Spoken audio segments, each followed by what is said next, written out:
Hello प्यारे बच्चों, कैसे हैं आप लोग। मैं सुधा। आज के इस वीडियो में हम क्लास 6 के हिंदी पाठ्य पुस्तक किसलय भाग 1 का तीसरा अध्याय, जिसमें कविता चिड़िया दिया गया है, जिसके लेखक हैं आर.सी. प्रसाद सिंह। तो आज की इस वीडियो में हम चिड़िया कविता का प्रश्न अभ्यास करने वाले हैं। बच्चों, यदि आप लोगों ने चिड़िया कविता पर बने हुए वीडियो को अभी तक नहीं देखा है तो उसे अवश्य देखें। लिंक आपको आई बटन में दे दिया जाएगा। तो चलिए पहला प्रश्न देखते हैं। पहला प्रश्न है, चिड़िया पीपल की ऊंची डाली पर बैठकर क्या क्या संदेश सुनाती है। यानी चिड़िया हमें क्या क्या बताती है, क्या क्या कहती है हमसे। तो देखिए, पीपल की ऊंची डाली पर बैठ करके नन्ही सी चिड़िया हमें आपस में मिलजुल करके रहना सिखाती है, मिलजुल करके खाना सिखाती है और लोभ को त्यागना सिखाती है। इसका आंसर इस प्रकार से लिखें बच्चों। चिड़िया का संदेश है, प्रेम से जीना सीखो, मिलजुल कर रहो, लोभ का त्याग करो, जो भी मिले आपस में बांटकर खाओ, संचय की प्रवृत्ति का त्याग करो। संचय यानी हम क्या करते हैं, पैसों को जमा करके रखते हैं। तो संचय करना यानी कि जमा करना, इकट्ठा करना। तो इस प्रवृत्ति को हमें त्याग देना चाहिए। दूसरों के हित का ध्यान रखो और स्वच्छंद तथा निर्भय होकर जीवन यापन करो। यानी निर्भय होकर के अपने जीवन को जियो। तो इस प्रकार से नन्ही चिड़िया हमें यही संदेश देती है कि हमें क्या करना चाहिए, आपस में मिलजुल करके रहना चाहिए, सभी के दुख दर्द को बांटना चाहिए। बच्चों, वीडियो पसंद आ रहा हो तो इसे लाइक करें, शेयर करें और हमारे चैनल को सब्सक्राइब कर लें। आपको कोई प्रश्न या सुझाव हो तो उसे कमेंट करके अवश्य बताएं। चलिए दूसरे प्रश्न की तरफ बढ़ते हैं। दूसरा प्रश्न है, निम्नलिखित पंक्तियों के भाव स्पष्ट कीजिए। पंक्तियां हैं बच्चों, सब मिलजुल कर रहते हैं, सब मिलजुल कर खाते हैं, आसमान ही उनका घर है जहाँ चाहते जाते हैं। तो कविता की इन पंक्तियों से कवि क्या कहना चाहते हैं। तो इसका उत्तर बच्चों इस प्रकार से लिखेंगे। उत्तर लिखेंगे, कवि यह कहना चाहते हैं कि मनुष्य भी अपने जीवन में चिड़ियों की जीवन पद्धति का अनुसरण करे।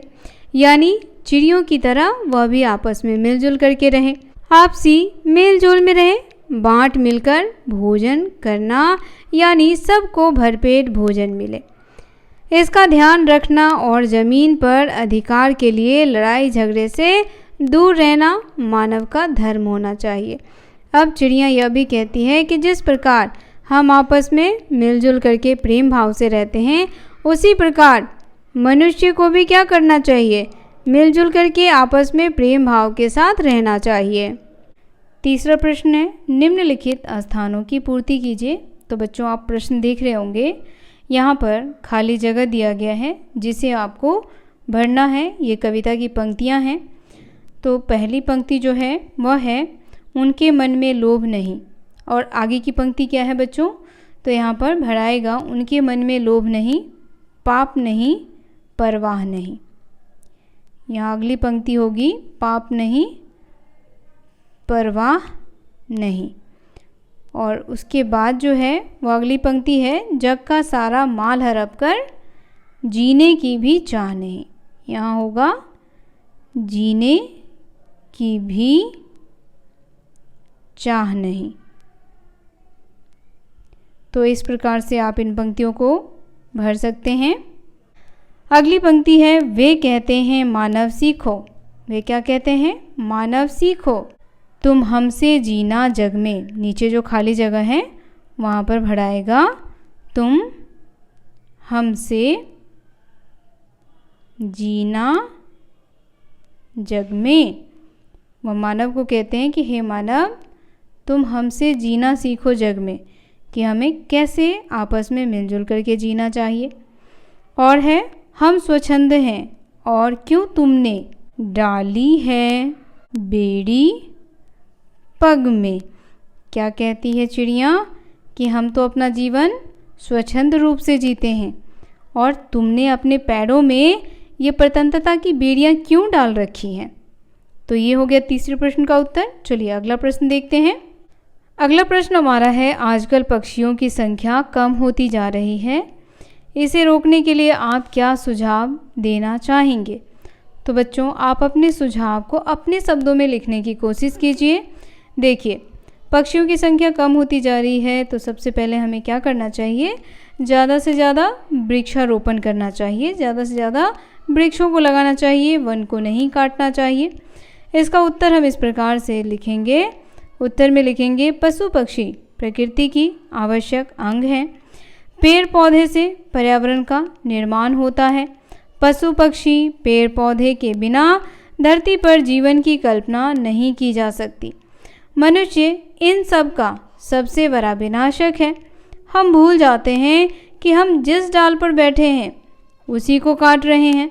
हमें पशु पक्षियों के जीवन की रक्षा करनी चाहिए, तभी हमारा जीवन भी सुरक्षित रहेगा।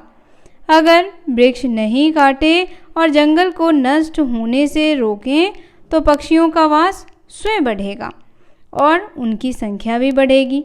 उन्हें स्वच्छंद होकर जीवित जीने के लिए वृक्ष और पौधे की आवश्यकता होती है। तो बच्चों हमें क्या करना चाहिए? ज़्यादा से ज़्यादा वृक्षारोपण करना चाहिए। हमें वृक्षों को लगाना चाहिए ताकि चिड़िया उस पर अपना घर बना करके रह सकें। अगला प्रश्न जो है वह है, कविता में उन पंक्तियों को छांटिए जिसमें चिड़ियों को स्वच्छंद रूप से खुले आकाश में उड़ने की बात की गई है। तो कविता का वो पंक्ति कौन सा है? देखिए, इसका उत्तर हो जाएगा बच्चों, आसमान ही उनका घर है जहाँ चाहते जाते हैं, सीमाहीन गगन में उड़ते निर्भय विचरण करते हैं, बैठ घड़ी भर हमें चकित कर गाकर फिर उड़ जाते हैं।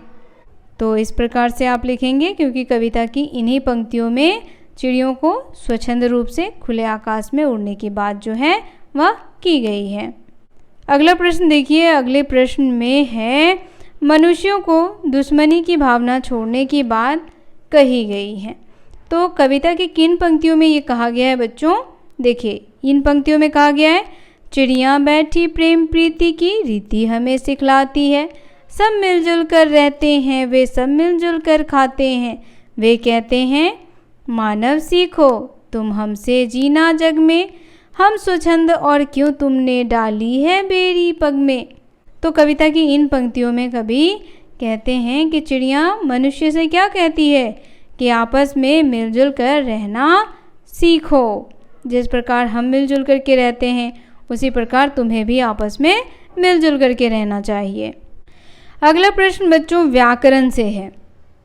देखिए, व्याकरण से हमारा पहला प्रश्न है, इन शब्दों से वाक्य बनाइए। शब्द कौन कौन से हैं? पहला शब्द है लोभ, दूसरा शब्द है गगन, तीसरा शब्द है जग, चौथा शब्द है संदेश और पांचवा शब्द है पाप। तो इन पांचों शब्द से आपको क्या बनाना है? वाक्य बनाना है। कैसे वाक्य बनाएंगे बच्चों? तो देखिए, पहला शब्द है लोभ। लोभ से हम वाक्य बनाएंगे, लोभ जीवन में सबसे बड़ा पाप है, हमें कभी भी लोभ नहीं करना चाहिए। दूसरा है गगन, पक्षी उन्मुक्त होकर गगन में उड़ते हैं, यानी पक्षी स्वतंत्र रूप से कहाँ उड़ते हैं? गगन में।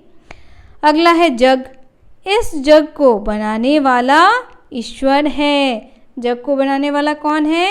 ईश्वर।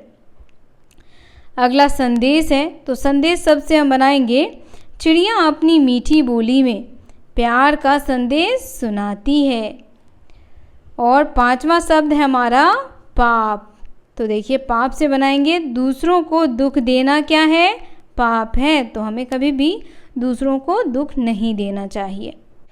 दूसरा प्रश्न जो हमारा व्याकरण से है बच्चों वो है ऊंची डाली काली चिड़िया। अब इन वाक्यों में ऊंची डाली तथा काली चिड़िया की विशेषता बताया गया है। अब यहाँ पर डाली कैसी है?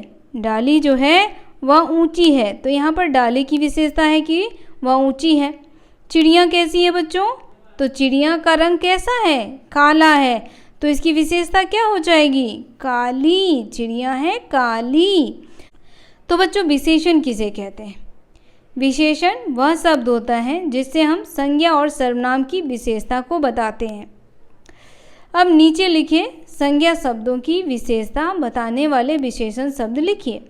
अब आपको क्या करना है? संज्ञा शब्द बताने वाले विशेषण शब्द आपको लिखने हैं। तो पहला जो शब्द है वो है आपका मानव। तो यहाँ क्या लिखेंगे? कविता में हमने पढ़ा था बंदी मानव, बंदी मानव। उसके बाद दूसरा है पीपल। तो पीपल के लिए क्या लिखा था? ऊंचा पीपल। पीपल कैसा है? ऊंचा है। तो यहाँ पीपल की विशेषता है कि वह ऊंचा है। उसके बाद तीसरा शब्द हमारा है आसमान पग। तो नीला आसमान। आसमान कैसा होता है? नीला होता है। तो लिखेंगे नीला आसमान, आसमान की विशेषता है। और जग, झूठा जग। जग कैसा है? झूठा है। यानी यहाँ इस जग में जितने भी लोग हैं वो सभी क्या करते हैं? ज़्यादा से ज़्यादा झूठ बोलते हैं। तो हम यहाँ पर कह सकते हैं झूठा जग। और हंस कैसा होता है? तो हंस होता है सफ़ेद। तो हंस की विशेषता क्या है? सफ़ेद, यानी सफ़ेद हंस। तो इस प्रकार से आप इसका आंसर लिखेंगे। देखिए मैंने उत्तर जो है वो नीचे लिख दिया है, ताकि अगर मेरा लिखा हुआ आपको समझ में ना आए तो आप यहाँ से उत्तर लिख सकते हैं। तीसरा प्रश्न है चिड़ियाघर। इस शब्द में चिड़िया और घर दो शब्द आए हैं। इस तरह के और शब्द बताइए। तो देखिए बहुत सारे शब्द जो हैं बच्चों वो नीचे दिए गए हैं, जैसे रसोई, सिनेमा, डाक, अजायब, पार्सल, पूजा। तो अगर हम रसोई में घर शब्द जोड़ दें तो वह क्या बन जाएगा? रसोई घर। सिनेमा में घर शब्द जोड़ेंगे तो बन जाएगा सिनेमा घर। डाक में घर शब्द जोड़ेंगे तो बन जाएगा डाक घर। अजायब में घर शब्द जोड़ेंगे बन जाएगा अजायब घर। और पार्सल में घर शब्द जोड़ेंगे तो बन जाएगा पार्सल घर। उसी तरह पूजा में अगर घर शब्द जोड़ेंगे तो बन जाएगा पूजा घर। तो ये हमारे शब्द दिए हुए हैं जिनमें हमने क्या जोड़ा है? घर जोड़ा है। और उससे एक नया अर्थ प्रकट हो रहा है। जैसे यहाँ रसोई क्या है? जो खाना बन जाता है तो उसको रसोई कहते हैं। लेकिन इसमें घर शब्द जोड़ दिया तो इससे क्या हो गया? रसोई घर, यानी वो कमरा जहाँ पर खाना बनाया जाता है। तो ऐसे कमरे को क्या कहते हैं? रसोई घर कहते हैं। सिनेमा, सिनेमा होता है मूवी, जहाँ हम एक्टर एक्ट्रेस को क्या देखते हैं? एक्टिंग करते हुए देखते हैं, है ना। लेकिन यहीं पर जो शब्द है सिनेमा घर, तो यहाँ पर सिनेमा हॉल की बात की जा रही है, जहाँ जाकर के हम क्या करते हैं? मूवी देखते हैं, सिनेमा देखते हैं। तो बच्चों ये प्रश्न अभ्यास का जो वीडियो है यहीं समाप्त होता है। वीडियो कैसा लगा कमेंट करके बताना बिल्कुल ना भूलें। वीडियो पसंद आया हो तो इसे लाइक करें, शेयर करें और हमारे चैनल को सब्सक्राइब कर लें, ताकि इसी प्रकार के वीडियोज़ जो हैं वो आपको मिलते रहें। यदि आपका प्रश्न या सुझाव हो तो उसे कमेंट करके बताना बिल्कुल ना भूलें।